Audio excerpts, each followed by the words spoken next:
All right, you've seen the title, you know what this is. Let's get down to business. So here's my Mikrotik L009. Here is the SFP module in question with Ethernet plugged into it, going into the back of a 2.5 gig port on the back of my PC. Now, if you go on Mikrotik's website, they do not list any sort of SFP module being compatible with the L009 to run 2.5 gig over Ethernet. But this one works. Now, don't know how long it's going to work. There's a little bit of setup to it too, because let me get to this. Yep. So here's the page. Here's what it is, just in case for some reason the page link doesn't work or something. You can get it this way. The WeTech SFP 2.5 gig, whatever. You can see it there, right? Has abysmal reviews for some reason. I don't know why, and supposedly a frequently returned item. Maybe people don't know how to use it. I see that a lot. People return stuff simply because they didn't use it properly. I can tell you it does function. Now, how long it works, I don't know.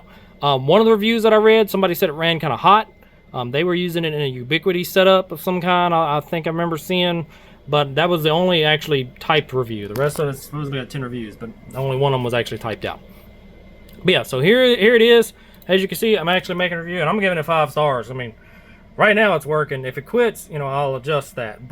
And if it quits, I'll also put down in the comments below, hey, you know, it lasted X amount of months. Today is currently, we got 8/18/2025. I'm going to try to keep using this as my LAN connection for now on my PC. So eventually I plan on turning it into my WAN port, but for now it's going to be LAN. So there's a command. I'm going to link that down. I'm going to put that down in the description too, along with, of course, the link for the module. This command you have to do on the router side. Now on the PC side, I didn't have to do anything. It auto-negotiated at 2.5 gig flawlessly. On the router side, there's a little bit of setup. So you got that command. When you log into your router, you're going to want to go to your terminal up on your top right. I imagine some of you know how to do this, but you know, help a few people here and there.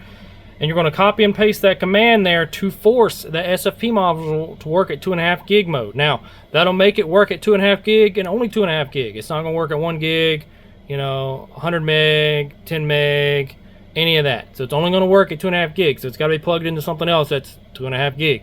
So after you've done that, now you have to set it up depending on what you're going to use it for. I'm going to use it as my WAN port in the future, and there's a bit more different setup for that. For LAN, it's really, really easy. So being that I want to join that to the rest of my LAN, basically make it part of the switched ports on there that all go out to all my PCs, including this one. We're going to go to our bridge. We're going to go to ports. We're going to go to new. And then for interface, we're going to pick our SFP. Now, I've already done it, but you're going to hit apply, okay, and then you're good to go. Go back to bridge, go to ports. You will now see it listed here in the bridge. So we got all our ports. Notice Ethernet 1's not there because that's my WAN port, of course, so we don't want that to be part of it. But we got all the rest of the ports, the Wi-Fi that's also connected to the LAN, and then my SFP port. And then, yep, so now you'll get an IP address, and it will work. Again, you got to be plugged into 2.5 gig, otherwise it's not going to work. But yep, so that's what currently is working. I bought this because it was the cheapest thing I could find, and it's Amazon. If it doesn't work, then I'll do like what apparently a lot of other people did. So yeah, so for now, we're looking good. I'll update in the comments if it quits. And like I said, down in the description, I'll throw in a link for this, and I'll throw in that command that you have to type into the terminal to actually set it to the 2.5 gig speed to make it function at that.